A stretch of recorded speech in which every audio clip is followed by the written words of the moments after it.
Hello, welcome to Damus Blog channel. क्या बोला तूने? To Damus Blog channel. To Damus Blog channel. To Damus Blog channel.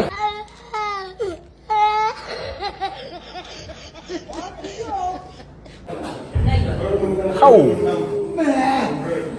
iPhone से block खालामनायनि मुजेनो आलदा खा. भाई साहब कुछ ज्यादा नहीं हो गया ये?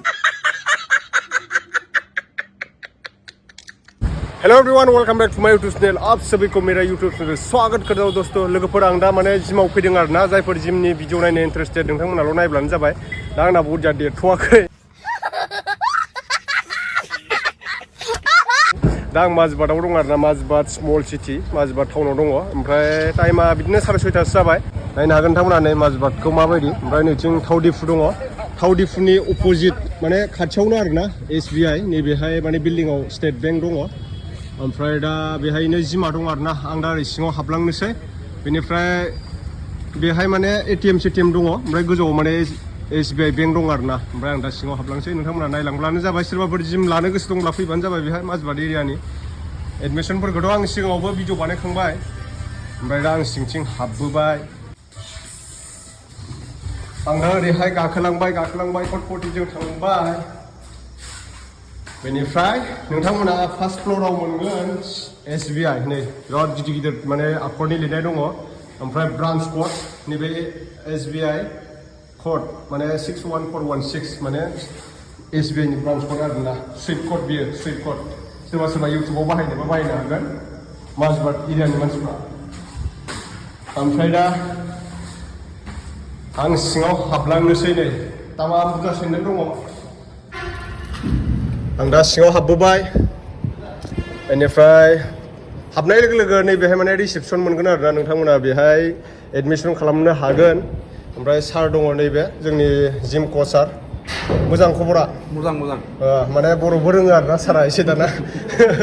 सिगाङावबो आं भिडिअ बानायखांबाय बेनिफ्राय नोंथांमोना आङो खिथानोसै सोर फैयो सोर जिम बानायो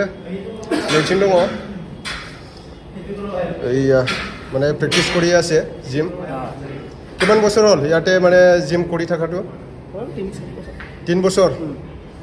3 বছৰ যাবই আৰু না বিয়ে মানে কেতিয়াবা নিজৰ কামত ব্যস্ত থাকে মানে আহিব নোৱাৰিলে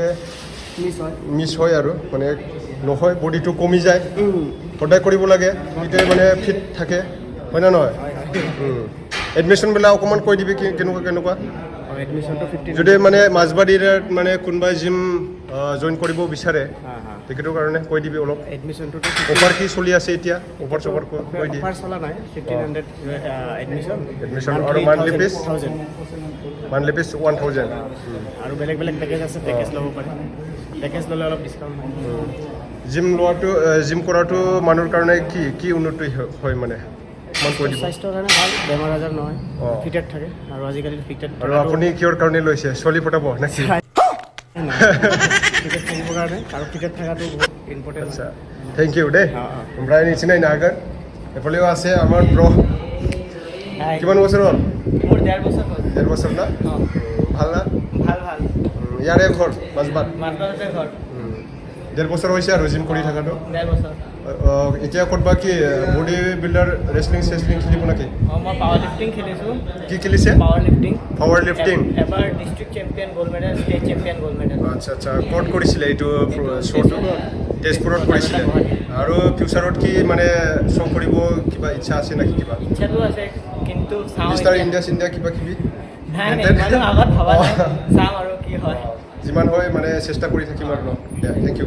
নিশ্চয় আগত মানে আমাৰ दङ नै মানে डाम्बल साम्बल बेनिफ्राय नैथिं दं आं बारा मिथिजोबा आरोना जिमनि बागै आं बारा मोजां मिथिया नोंथांमोना माबा दं आरोना बेहाय पेरेल बार माबा नैथिं दङ पेरेलफोरा नैथिं नायनो हागोन पुरा माने दंजोबो आरोना बेहाय नांगौ बुस्थुफ्रा जिमनि थाखाय नैथिं बानायगासिनो दिनैनि भिडिअआ माने जिमनि फारसेल' जागोन आरोना जायफोर जिमनि भिडिअ नायनो गोसो इन्टारेस्टेड नोंथांमोनाल' नायब्लानो जाबाय ओमफ्राय नैथिं हिन्जावसाफोरबो फैयो आरोना नैथिं नायनो हागोन हिन्जावसाफ्राबो माने जिम खालामो आरो ओमफ्राय नैबेहाय खारग्राबो दङ ओमफ्राय नैबे माने बेहाय खालामोब्ला नोंथांमोना सिक्स पेक जागोन आरोना उदैया एकदम माने सिक्स पेक जागोन गोरा बेफोरो नैथिं पुरा जिम बानायजोबो आरो नैथिं जा आदायाबो लागासिनो दङ आदा मोजां खबर माने सब आं बर'सो रायलायो आरोना बांसिन रोंनांगौ नालाय दा आर्मि ट्रेनिं बिथांमोना माने गासिबो बर्डाराव थांनो नागिरजोबदों आरो Hello, welcome to Damus Vlog channel.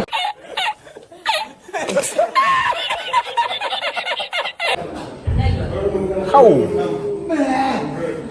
iPhone जों ब्लग खालामनायनि मुजायानो आलदा खा हेलौ दिनै फार्स्ट टाइम जिम लादों मास मोनसेनि उनाव देखायगोन माबायदि 6 पेक ना 8 पेक जायो माजबातआवनो दंखायो जाय माजबातियाननि लोगोफोर फैनानै जिम लाफैनो हागोन जोंनि माजबातआवनो मेंबाय 2 घन्टा खालामबाय दिनै फंबायमोनाबो लागासिनो दङ सारखौ देखायब्रा सारखौ माबा नै डेमस ब्लगनि मालिका बिथाङा देखायगासिनो दङ लागासिनो दङ सारखौ देखायब्रा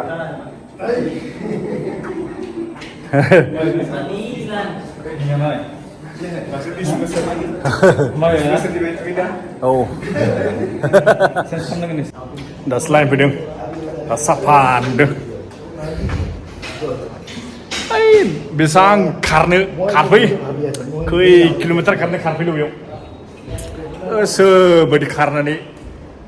5, 10, 20, 30 किल'मिटार खारनो हागोन नों सानसेयाव एभेलेबेल औ नैबे आं उदैया नै बिदि जानानै दं दे मास मोनसेनि उनाव नायबे उदैया माबायदि जायो नै ओमफ्राय नै आंनि पार्टनारफोरखौ नालाय ससना फेथाला ओमफ्राय ससना लंला लाखा उदै फिसा हाबायना ओमफ्राय नैबे ससना बुंला लाखा खोनाबायना नोंथांमोना बेलेगखौसो गिदिर खालामफैदों नै बेयाव हेलौ बाय बाय